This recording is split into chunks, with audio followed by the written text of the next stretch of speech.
Hello everybody, and the taking of Pelham 1, 2, 3. Okay, this movie, I was very excited for it. I know it wasn't on my top 10 list, but yeah, I actually was really looking forward to it. And it's a remake of the original one. Well, obviously, it's a remake of the original.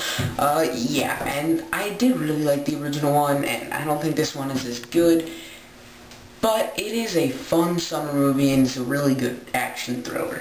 I've heard very mixed things about it. I've heard some pretty good reviews and some pretty bad reviews. And it's starring John Travolta and Denzel Washington. Now, Denzel Washington, he is the man, okay? He's done some amazing movies. I'm probably gonna leave some out, but to name a couple, Glory, American Gangster, The Hurricane, it's great. I love that movie. Remember the Titans. I know I'm leaving out a lot, but still an amazing movie. He's an amazing actor. The more you go through this movie, it does kind of get a lot sillier once it gets to the, like the real reveal and where all the final twists just come into pull. And I think they do work that pretty well. I think the twists are, some of them are a little underdeveloped because you're at one twist and it whips you around, and then they just kind of move on to the next without really focusing on one that much. And I think they could have done that better, but I think the twists were pretty smart. And the entire movie, because it goes from them just talking for a while, like, this is really long periods of time, but they're just talking to each other, so. I can't say, really though, I can't say I didn't like the talking parts, because that's where some of the greatest times of the movie were. This movie actually did have some pretty smart writing. I just think it's the execution of it that they didn't do all that right. Yeah, and they try to force some comic relief here. You've seen it in the shower. He's like, he's like getting on the helicopter. He's like, well, you do what you have to do, but you ain't need some milk back at home. So when on your way home, you pick up some milk. He's like, I'll get half a gallon. You know that. I laughed at it.